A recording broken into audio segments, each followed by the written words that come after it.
Imagine this. It's the 1950s, San Francisco's Telegraph Hill. A woman sits in an unassuming, tastefully decorated room, perhaps a little disoriented, definitely feeling something she can't quite place. Maybe a slight tremor, a loosening of thought. She's talking, possibly flirting, with a man she just met. What she doesn't know, what she couldn't possibly know, is that on the other side of the wall, behind a custom-fabricated two-way mirror disguised as a painting, another man is watching her. Not just watching, observing, scribbling notes, adjusting a reel-to-reel recorder. He's not a voyeur in the traditional sense, not purely. He's a government agent. And this isn't a bedroom. It's a lab. And the substance in her drink wasn't just a strong cocktail. It was LSD, a cocktail served courtesy of the Central Intelligence Agency. This quiet house, this utterly unremarkable home, was the epicenter of Operation Midnight Climax, a name almost designed to sound like a pulp fiction novel, but the reality was far more chilling.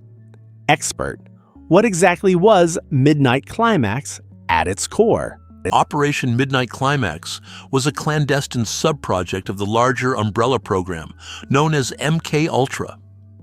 Its primary objective was to explore the effects of psychochemicals, specifically LSD-25, in non-consensual scenarios. The CIA, under the direction of Dr. Sidney Gottlieb and overseen by operatives like George Hunter White, established several safe houses in San Francisco and New York. These were not merely drug administration sites. They were, in essence, covert observation facilities, designed to monitor individuals under the influence of potent hallucinogens without their knowledge or consent. The Telegraph Hill Safe House, operating from 1955 to 1966, was particularly notorious due to the sheer volume and depravity of the experiments conducted within its walls. It was disguised as a brothel, a strategic cover to lure in individuals, primarily sex workers and their clients, who were deemed expendable or unlikely to report their unusual experiences to authorities. Expendable? That's a clinical term for human beings whose minds you were systematically breaking. And a brothel? That feels like a convenient fiction, doesn't it? A way to normalize the abnormal, to cloak what was fundamentally a violation of human autonomy under the guise of something scandalous, but ultimately publicly understood. It makes you wonder about the meticulousness of the deception, the layers of lies. Because this wasn't just about understanding the drug, was it? It was about weaponizing vulnerability. Indeed, the brothel cover served multiple functions beyond simple camouflage. It provided a plausible context for the surreptitious administration of drugs, often LSD, to unwitting subjects, sometimes combined with other substances like scopolamine or various barbiturates. The sexual encounters, sometimes forced or manipulated, were also integral to the experimental protocol. The CIA believed that by placing subjects in highly compromising and disorienting situations, often involving sexual activity or public humiliation under duress, they could better observe the breakdown of inhibitions, the alteration of personality, and the potential for memory fragmentation or repatterning.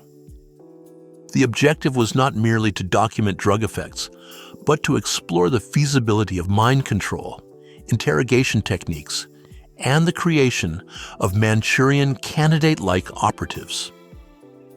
The Telegraph Hill facility was outfitted with extensive audio and visual recording equipment, including the aforementioned two-way mirrors and concealed microphones, ensuring every detail of these sessions was captured for later analysis by CIA psychiatrists and behavioral scientists. And so, the building itself, this unassuming house, was more than just a stage. It was a character, a silent, complicit witness to hundreds, perhaps thousands, of instances where trust was systematically shattered.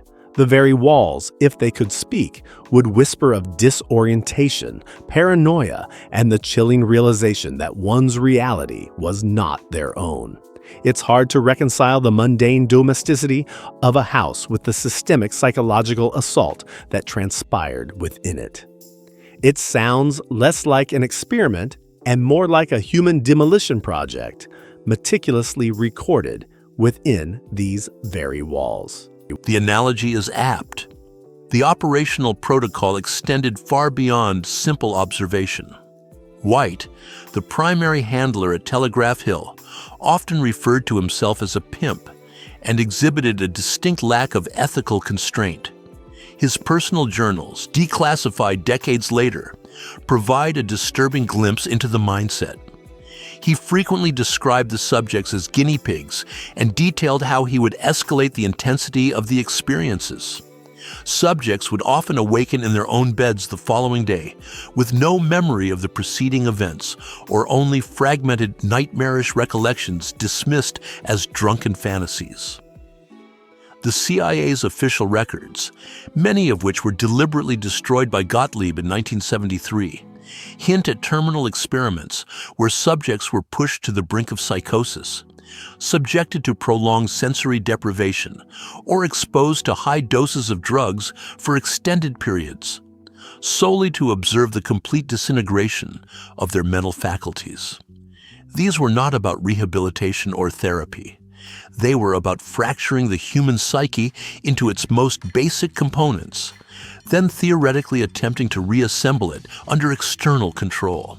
The very structure of the house, its familiar yet subtly distorted environment, was a tool in this psychological warfare. To fracture a mind, to dismantle identity, and then what? To build something new? Something obedient? That's the stuff of nightmares, not government-sanctioned science. It makes you wonder about the lasting impact on the physical space itself. Can a building absorb trauma? Does the invisible residue of shattered minds cling to the plaster, seep into the floorboards? This wasn't a sterile lab. It was a home, a place that should represent safety, twisted into a theater of psychological warfare. And this wasn't a one-off? There were others, weren't there? There were indeed other safe houses, both within the United States and abroad. Though Telegraph Hill remains the most well-documented due to partial declassification and the testimonies of surviving personnel, albeit incomplete. The theoretical underpinning was to identify methods to induce amnesia, create alter personalities, or implant new memories. Gottlieb and his team were particularly interested in how LSD could be used to destabilize a subject's core identity, making them susceptible to suggestion or coercion. One particularly disturbing aspect involved the use of sound.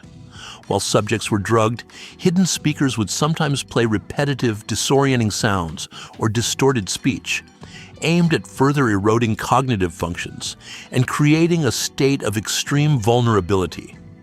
The recordings made from behind those two-way mirrors weren't just clinical observations. They were raw documentation of human beings stripped of their agency, their autonomy, within an environment meticulously designed for that very purpose. The silence of the house, after an experiment concluded, must have been a profoundly unsettling thing.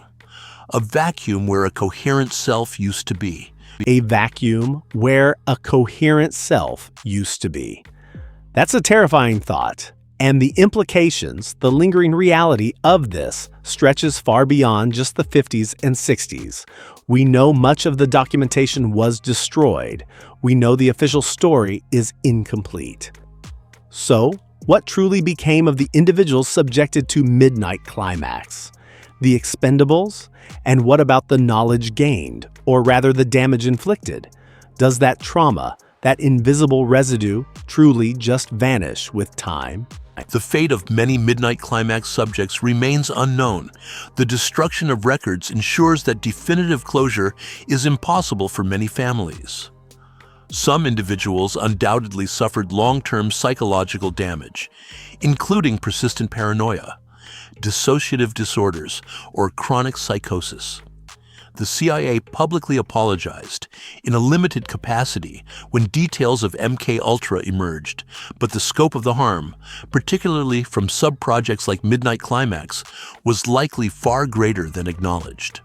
The lessons learned from these operations were integrated into various covert programs, influencing interrogation techniques and psychological warfare strategies for decades. Even today, the existence of a seemingly ordinary building on Telegraph Hill that served as a crucible for such profound human rights abuses leaves an unsettling question. How many other such safe houses existed, and perhaps still exist, performing similar functions? Their histories erased, their victims forgotten, their walls silently holding the echoes of shattered minds. The house stands, indistinguishable from its neighbors, a constant silent reminder that the most profound horrors often occur not in dungeons, but in plain sight, behind unassuming doors, cloaked in domesticity.